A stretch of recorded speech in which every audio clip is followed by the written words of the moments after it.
It's Thursday morning. It's 10 a.m. Mountain Time. That means it's time for Tom and Shane, business and politics. Happy to have you along with us. Hey, while you're here, before we get started, hit the subscribe button. I mean, come on. I mean, it's a click. It's a lousy click.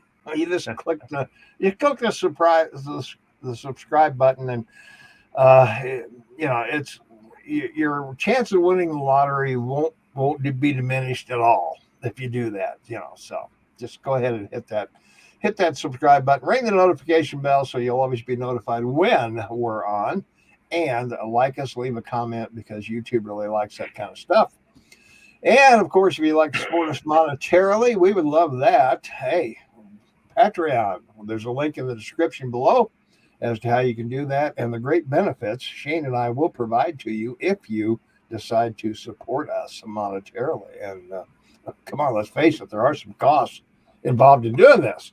So, and we do this on StreamYard. So if you want to create your own podcast, this is how easy it is, folks. I mean, I can run it. So that alone should tell you all you need to know about how easy it is to put these things up with a StreamYard.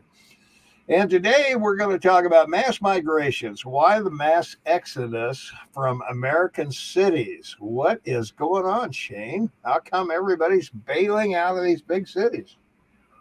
Well, I think you'll find a principal reason for it, certainly from the standpoint of individuals, is taxes. Yeah, a lot of the principal winners of this migration, which has been quite massive actually, between 2010 and 2020, 4 million people have moved, from California, New York, New Jersey, Michigan, Illinois, and other urban type Mm-hmm. states, I would call them. Where the second reason is, of course, housing. Mm-hmm. We've discussed this for 5 years about the primary housing in urban areas being bought up, secondary housing in states like secondary cities like Bozeman in Montana. Mm-hmm. That's been bought up. So you sort of in the third tier, the tertiary tier of the smaller, less populous counties with populations of probably less than 50,000 people. The other thing that's quite fascinating about this too is who's doing it. Principally, it's coming from the suburbs. It's Mm-hmm. coming from the outer edges of urban cities that are, full of crime and have really bad schools. That there's this push by the left in those cities, primarily run by them, with regards to some kind of consensus about racism and educating children on racism and parents just rather than fight it, it's just easier in your country to be able to pick up a U-Haul and off you Mm-hmm. go, because there's 12 million jobs out there in across your country available to people. So you're more than likely to be able to find the same job or something similar in another state Mm-hmm. and maybe even be paid more for it because, it's probably a rural area. Yeah.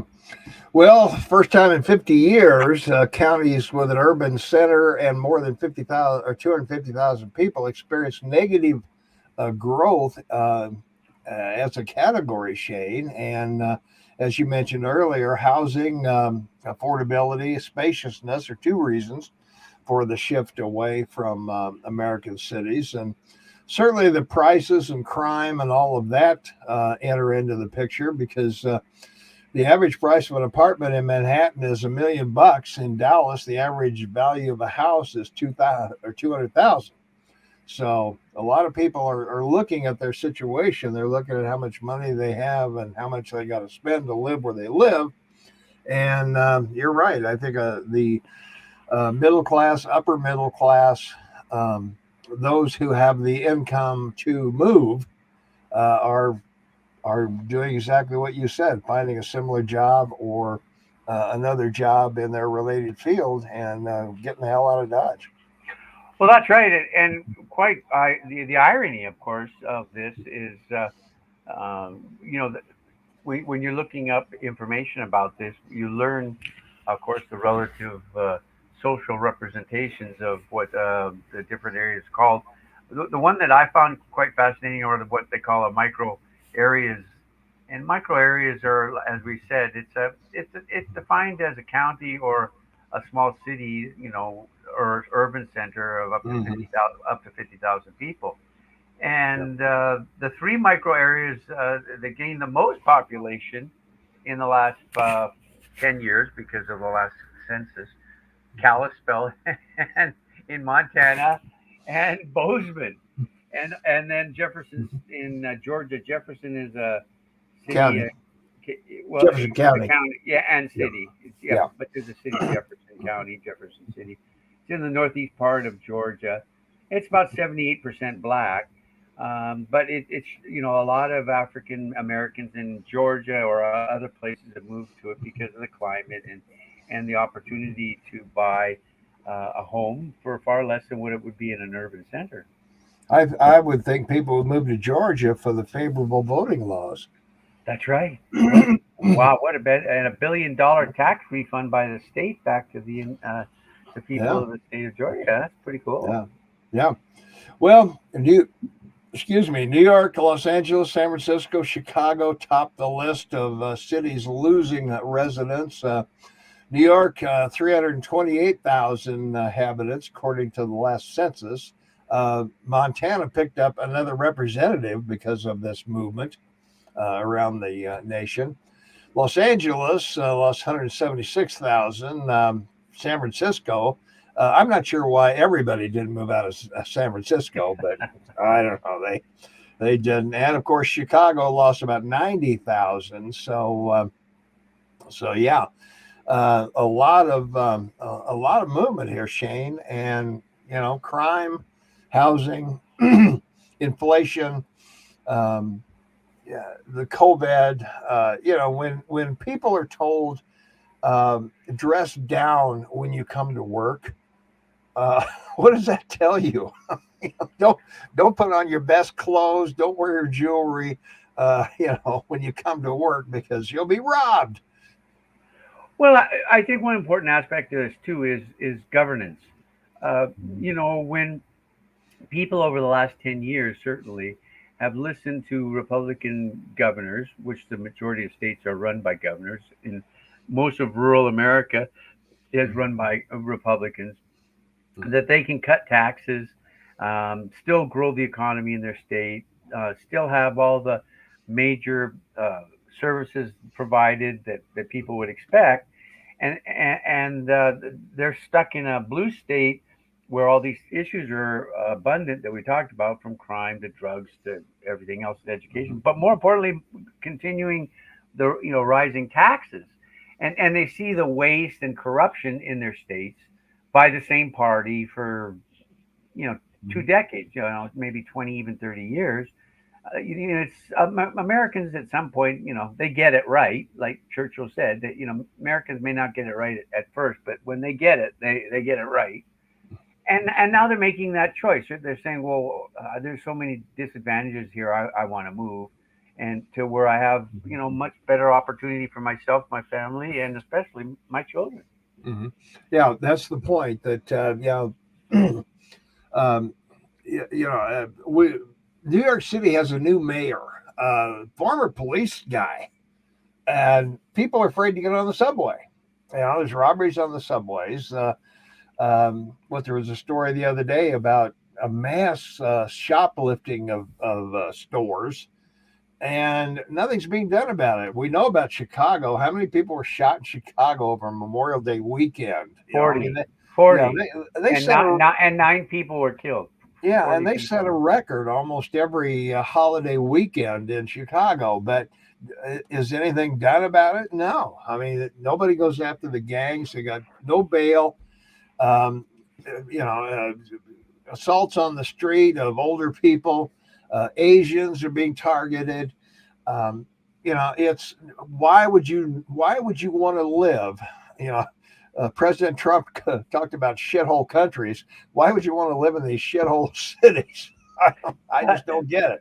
if it's quite amazing. I've had the opportunity to visit most of the urban centers in the United States, and I would go out and go for walks, principally during the day, of course. through neighborhoods, especially like the boroughs in New York City.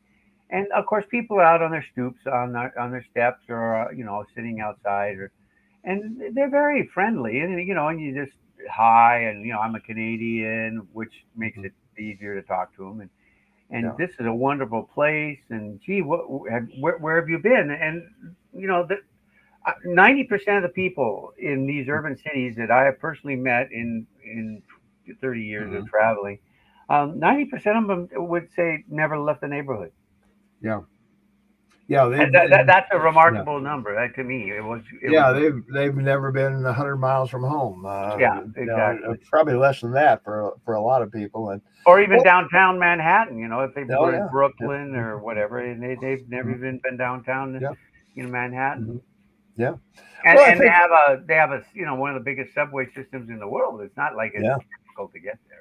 yeah, that's yeah, it's not a problem there. Trains, planes, and automobiles. That's right. Um, well, in the flyover, the center of the United States is kind of the same way. People grow up in these farms and they grow up in small businesses, and other than maybe taking a vacation to Disneyland or something like that, they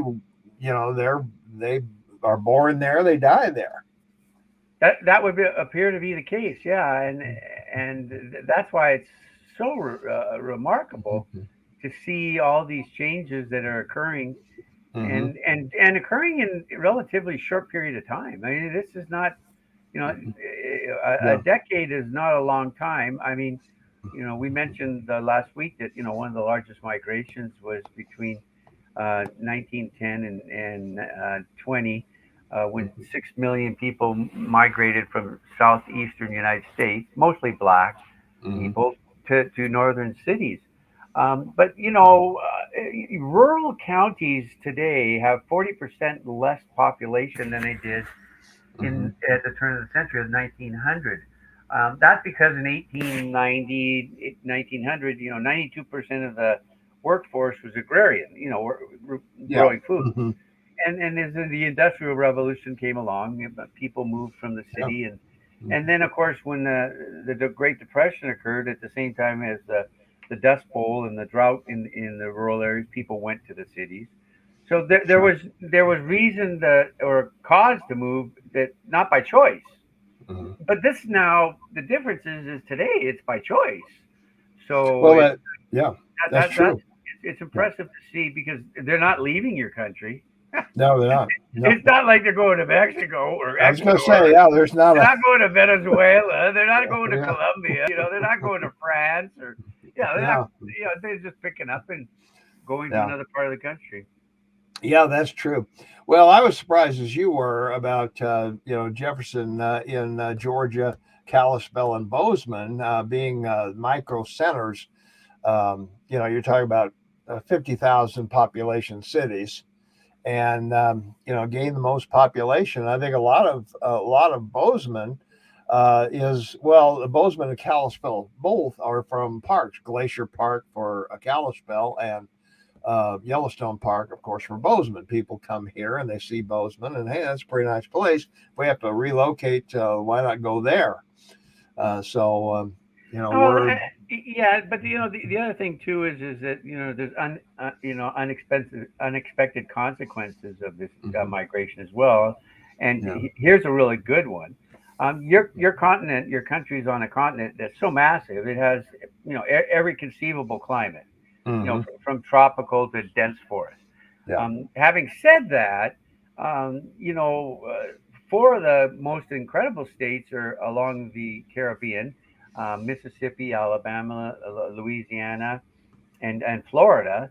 They have seen the largest increase, in 100 years of migration. I mean, mm, states like Alabama and Mississippi had maybe less than a couple of million people 100 years ago.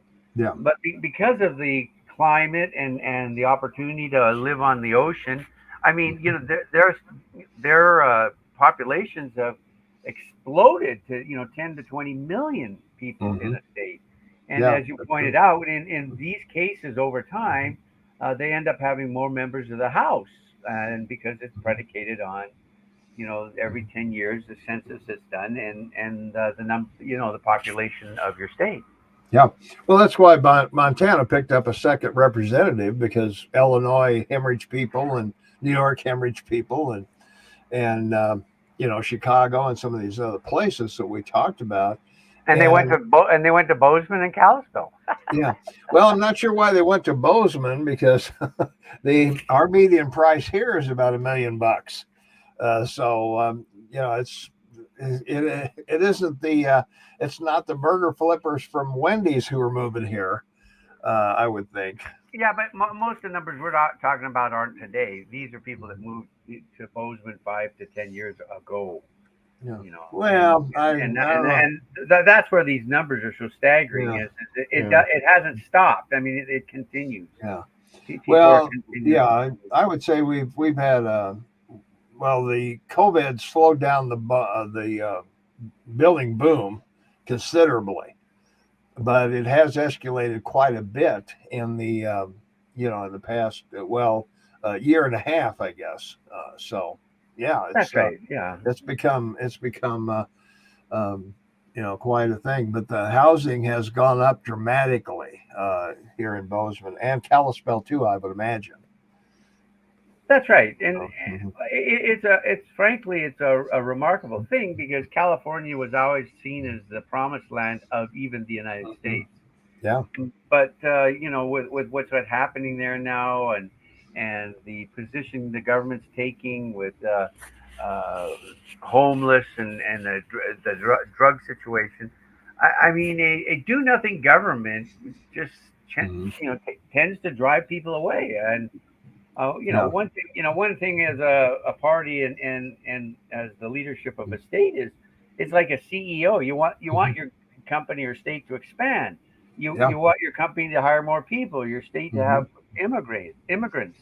Yeah. And now most immigrants of the 1.1 million legal immigrants coming into your country, over 900,000 of them are going to rural areas. They're not going to urban areas. Yeah. For like 80 years they did, but in the last 5-10 years they're now choosing to go to urban areas. So Yeah. that's a case in point now. And the likelihood is they can find an area in the country with a similar climate with that they're Mhm. coming from. Yeah. Where they were. Yeah. Yeah. Yeah. Well, there's a lot of commonality between, particularly, if you want to go to, places like Phoenix, uh, Dallas, Houston, places like that, Or Nevada, or Nevada. Yeah, a lot places of in Nevada, Florida. Florida's another one. a Yeah. lot of Middle Eastern people want to go to Nevada or Utah. Yeah. Hmm. Utah is a pretty spectacular place to go to as well. So Yeah, it is. Yeah. I don't think there isn't a state in your country that you can't look at, and it has just some Yes. remarkable aspects. I mean, Oh, sure. even New Jersey, they call it the Garden State, and it is. Hmm. Other than the Jersey Shore, the rest of the state's like a giant garden. It's Hmm. a Yeah. beautiful state. Yeah. Well, yeah, every state has its attraction. I think there are some states when they say you're moving to this state. People go, "Wow, really?" And usually Iowa and Kansas and Nebraska are not one of those "oh wow" states that you're going to. Well, that's why I find it rather it's a contradiction to me for your president's policy of moving all these illegal immigrants to rural or red states. Um, quite honestly, that's really where they want to be. Number one, Yeah. it is because Hmm. they're running away from socialism. Yeah. Number two, the people that they're going to find there are going to have similar values. Faith, Hmm. family, work ethic, and so they're more inclined to find that they're going to agree with the neighbors they have or the people they Hmm. get to know who most likely are conservative Republicans. Yeah. So I think that the Democrats, be careful what you wish for because I really believe the numbers right even now of Americans, existing Americans in the Hispanic voting group, they're dropping away from the Democratic Party, Yeah. very quickly. I mean, it's not small. We're talking Yeah. like 30%. So that's Yeah. pretty Pretty significant. big. Yeah. Well, I want to remind you that the award-winning Tom and Shane are live on radio every Saturday. You can hear us anywhere you are in the world online. All you have to do is go to kmmsam.com, click listen now. There's nothing to join. There's no signups. There's no emails. There's no, you don't need to submit your picture or a driver's license or anything else to listen to us. You just go there and click a button. I mean, come on. It's like subscribing here. There's nothing to it, and if you want to see what our shows are like, our past shows are there as well, including this one will be up shortly. kmmsam.com, 2 M's. Don't forget the AM also. And just click on Tom and Shane's podcast, and you'll see our radio shows, our videos are all there, assembled in order for you. And we do that for you. I mean, we really do. So, we don't want you to miss anything because, geez, heaven forbid. We don't want you to. This is Tom and mine's legacy, and it's one we work on, and we are very prideful of it, and it's just it's a remarkable opportunity. I thank you every day that we do this, and Saturday is a great show because it's 3 hours. Yeah. And we do have commercials, but they're on the half hour, and so it's a break. And they're minimal. Yeah. And they're minimal. That's 5 minutes. That's enough time to get up and, get a coffee, relieve yourself, or whatever you need to do. Even have some, avocado toast. So, it's great. I can't tell you the number of listeners that have avocado toast each morning. All those women do. Everyone. The ladies love their avocado. That's it. All right. Yeah, we have a very healthy audience, I'm sure. They're all eating. Nobody's eating bacon. Everybody's eating fruit and veg and breakfast veggies. No, that's me. I don't. Yeah. I'm a bacon and eggs and toast guy. Oh, me too. Yeah. And I occasionally even hash browns. I'll take the time to make up that. Pop up some of those babies. Yeah. All right. That's right. All right. That's going to wrap it up for us. Tom and Shane Business Politics every Tuesday, every Thursday. Hey, don't forget to subscribe because, we like that kind of stuff. You subscribe. It's really easy to do. There's a button down at the bottom to do that with. And we will see you on the next podcast, which will be next Tuesday. And we'll be chatting with you on radio Saturday, 8 to 11 Mountain Time, kmmsam.com. Don't miss it. We'll be back next week.